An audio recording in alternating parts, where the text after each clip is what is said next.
There is a reason you clicked on this video, and it is not curiosity. It is a magnetic pull, a resonance deep within your bone marrow that you can feel but cannot name. But pay attention to what happened the moment you decided to stay. Did you feel it? A sudden tightening in your chest? A flicker of restlessness in your stomach? A whispering thought telling you that you don't have time for this, that you should click away and return to the safety of the distraction feed. Stop. Don't ignore that sensation. That is not boredom. That is a security mechanism. Your psyche is currently experiencing what we call archonic interference. It is the immune response of the matrix, designed to reject any frequency that threatens to wake you up. The feeling of wanting to leave is the exact confirmation that you need to stay. Your ego is panicking because it knows we are about to hand you the keys to its prison cell. Most people live their entire lives in the pre-conscious state, asleep at the wheel, mistaking their conditioned thoughts for their own identity. They believe the voice in their head is them. It is not. Carl Jung discovered this truth, and it nearly broke him. He realized that the self we present to the world is merely a thin layer of ice over a dark, infinite ocean. And the Red Book, Liber Novus, was his diving bell. For decades, this book was hidden in a bank vault, denied to the public. Why? Because it isn't just a book. It is a navigational chart for the underworld. It contains the forbidden technology of active imagination, a protocol so dangerous and so potent that it allows you to bypass the ego and speak directly to the entities that run your subconscious. This is not a metaphor. The unease you feel right now is the transition triad initiating. First, the dissatisfaction with the mundane. Second, the separation from the herd. And now, the disruption, the physical resistance to the truth. Watch your breath. If it feels shallow, force it deep. We are not here to learn psychology. We are here to dismantle the architecture of your false self. Surreal, cosmic, dark, cinematic, and aphoristic, hypnotic. Let's validate the pain you've been carrying. You have felt, for years, that the world operates on a frequency you can no longer tune into. The conversations at work, the social rituals, the ambitions that everyone chases, they all feel strangely performative, like actors on a stage who have forgotten they are acting. You play along, but inside there is a hollow, ringing sound. This sense of alienation is not depression. It is a recalibration signal. Imagine your consciousness is a radio receiver. For most of your life, you were locked on to the collective bandwidth, the egregore of societal expectation. But recently, your internal dial has shifted. You are picking up static because you are currently between stations. The old reality no longer feeds you, but the new reality has not yet fully materialized. You are in the void. Carl Jung called this the nekia, the night sea journey. It is a biological imperative. Just as a snake must shed its skin or die, your psyche must shed its current identity to expand. The friction you feel, the anxiety, the fog, the sudden exhaustion when dealing with unconscious people is the energy cost of that shedding process. Consider the physics of a phase shift. When water turns to steam, it requires a massive influx of energy, and the structure becomes chaotic before it transforms. You are in that chaos. The fog is simply the viscosity of your old self dissolving. The matrix tells you to medicate this feeling, to distract it, to fix it. We say, let it burn. The pain is necessary. It is the breaking of the shell. If you try to heal yourself back into being a functional cog in the machine, you are committing spiritual suicide. The symptoms you are trying to cure are actually the birth pangs of the self. The Red Book is the manual for this birth, but be warned, to be born again, you must first agree to die. Surreal, cosmic, dark, cinematic for images, and aphoristic, hypnotic for narrative. What exactly is Liber Novus? To the uninitiated, it looks like the ravings of a madman. Pages filled with terrifying demons, red dragons, and geometric mandalas that seem to vibrate if you stare at them too long. But to the alchemist, it is a blueprint. In 1913, Carl Jung, the heir apparent to Sigmund Freud, the most respected psychiatrist in Europe, started hearing voices. He started seeing visions of Europe drowning in blood. He didn't run from them. He didn't medicate them. He did the unthinkable. He invited them in. Jung realized that the unconscious was not just a trash can for repressed memories, as Freud thought. It was an objective, autonomous universe.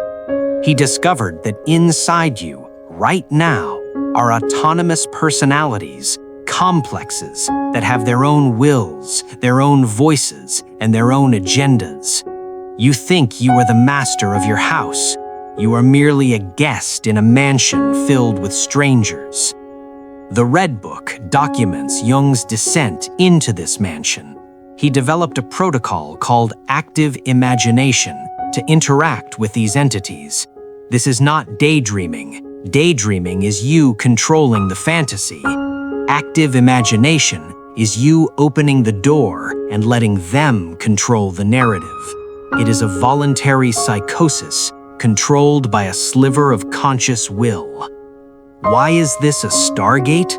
Because when you engage this protocol, you collapse the wave function between the observer, you, and the observed, the soul. You stop thinking about your shadow and you start negotiating with it. There is a figure in the book, Philemon, an old wise man with wings of a kingfisher.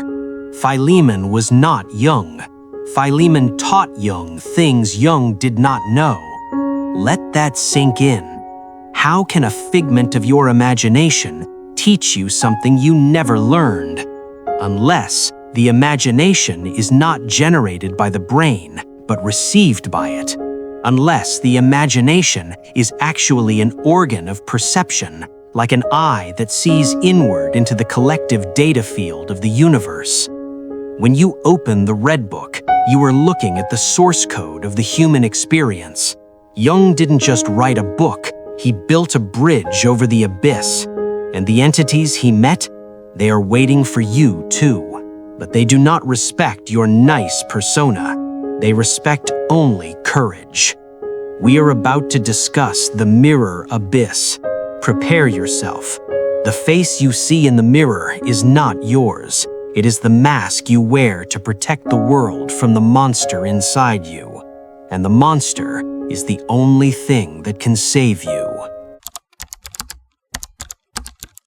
Now we approach the most dangerous concept in Jungian psychology, the shadow. You have heard this term thrown around in pop psychology, diluted into accepting your flaws. Forget that weak interpretation. The shadow is not just your flaws. It is 90% of your golden potential that you locked in the basement because it terrified you. Consider the people you despise. The arrogant boss, the manipulative partner, the loud-mouthed politician. Why do they trigger such a visceral reaction in your gut? Why does your blood boil? It is not because they are evil. It is because they are you. This is the mirror abyss. The traits you hate most in others are the exact traits you have severed from your own soul. You hate the arrogant man because you suppressed your own capacity for power. You hate the liar because you are terrified of your own capacity for deception. You have castrated your own monster to be a good citizen of the Matrix. Carl Jung warned, one does not become enlightened by imagining figures of light, but by making the darkness conscious. To find God, you must first become a monster. This sounds like a paradox, but it is physics. A tree cannot grow to heaven unless its roots reach down to hell. If you are harmless, you are not virtuous. You're just weak. A rabbit is not virtuous because it doesn't eat the wolf. It simply can't. True virtue is having the capacity to be a monster, to be dangerous, to be ferocious, and keeping that power under voluntary control. The Red Book is the chronicle of Jung reclaiming his monster. He met the Red One, a devilish figure, and instead of banishing him, he spoke to him. He realized that this devil held the joy of life that Jung had lost in his intellectual tower. By integrating the Red One, Jung became whole. Look at your life right now. Where do you feel powerless? That is where your shadow is waiting. It holds the energy you need. But to get it, you must stop projecting your demons onto your enemies and start inviting them for tea.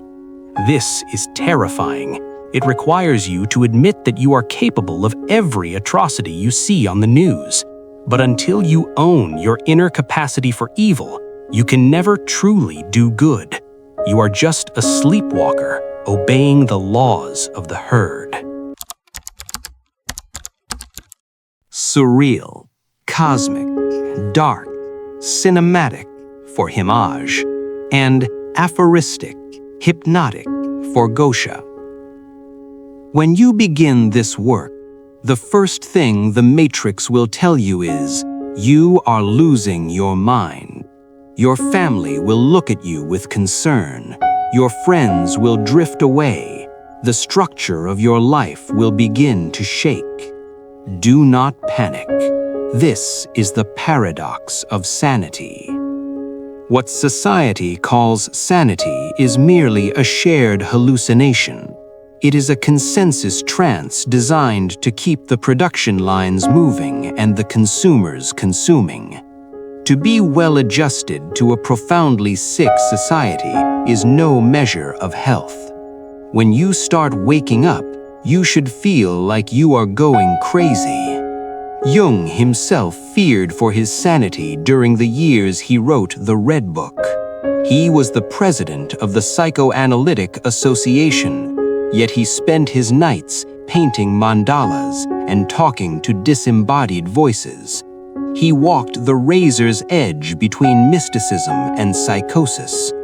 The difference? The psychotic drowns in the same waters in which the mystic swims with delight.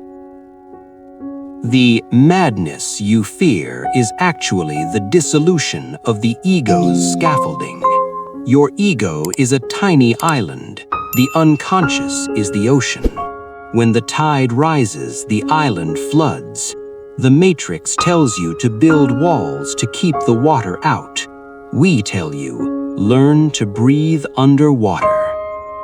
If you feel like your reality is cracking, it means the walls of your prison are thinning. The anxiety is simply the vertigo of freedom.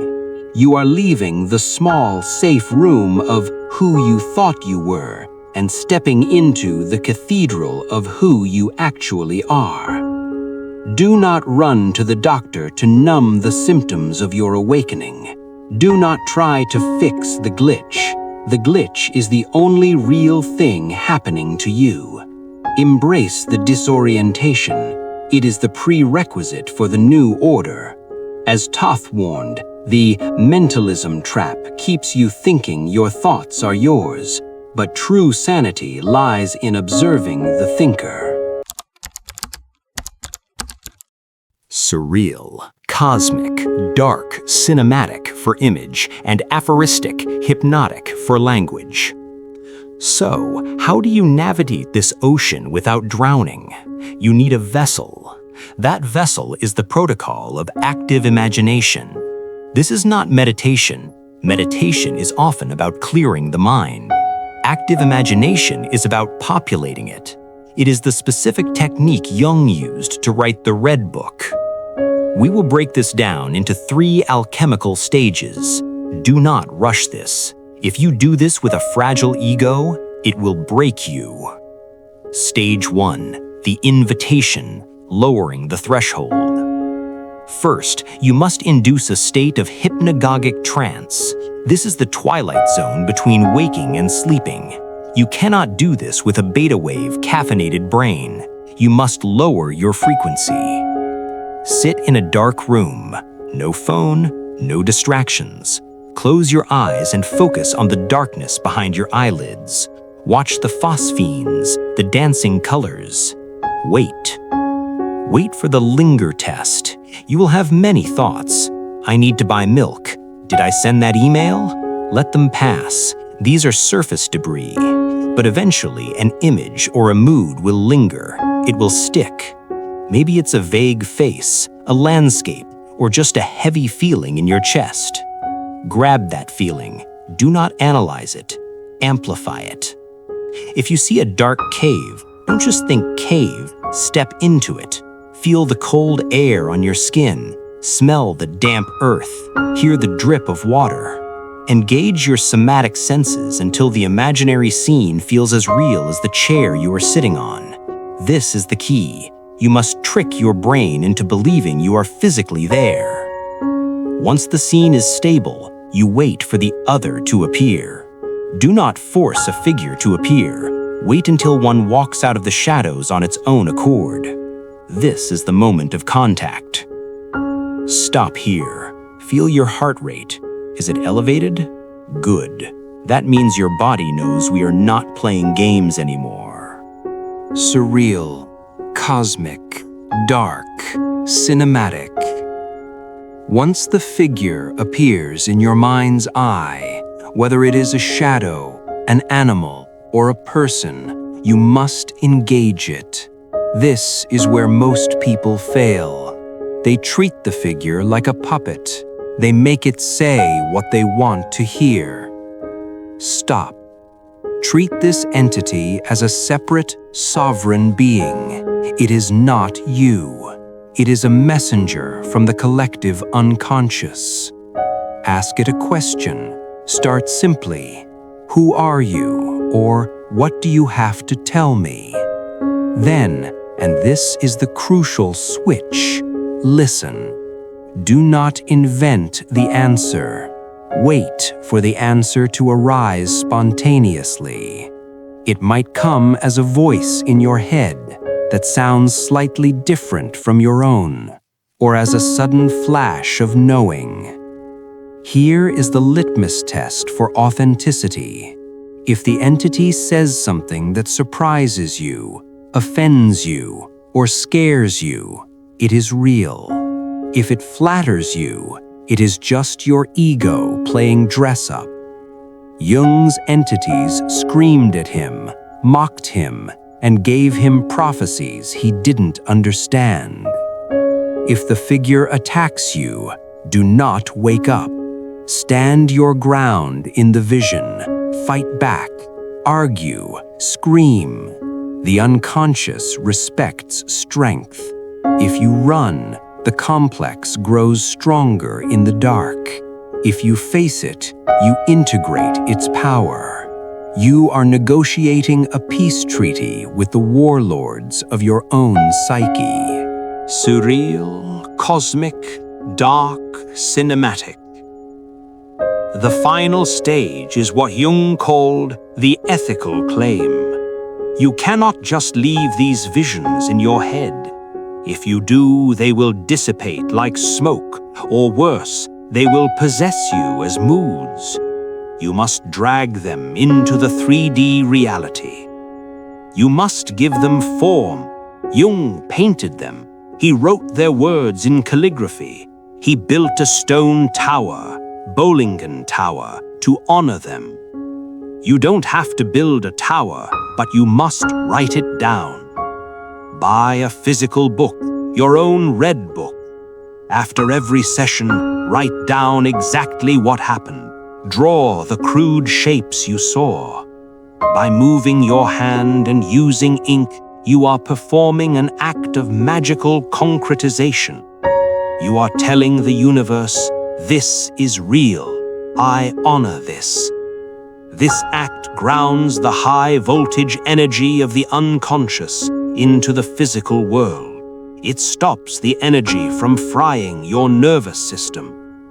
This is why artists are often mad but functional. They have a release valve.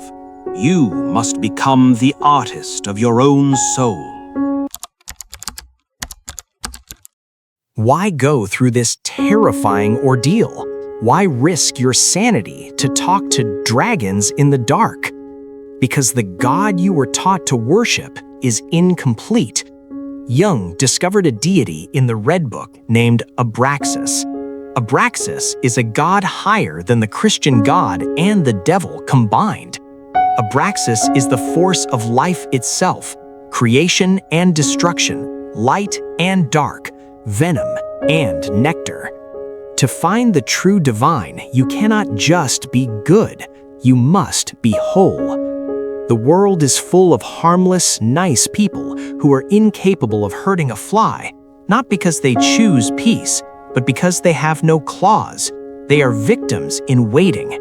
But the integrated human, the one who has faced their shadow, spoken to the demons, and harnessed that energy, is a force of nature.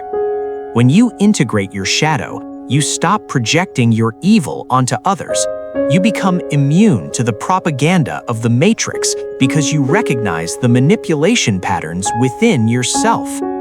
You become dangerous to the system because you are no longer afraid of fear.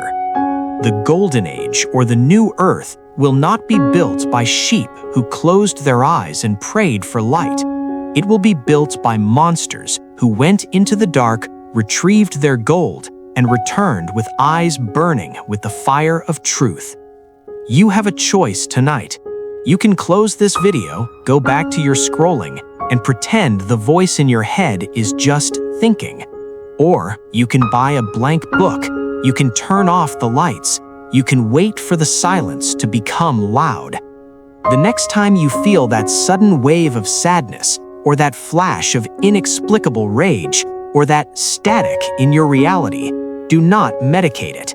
Do not scroll it away. That is the knock on the door. That is the red one waiting. That is Philemon calling. That is the timeline splitting. Open the door. Invite them in. And remember, the treasure you seek is buried in the cave you fear to enter.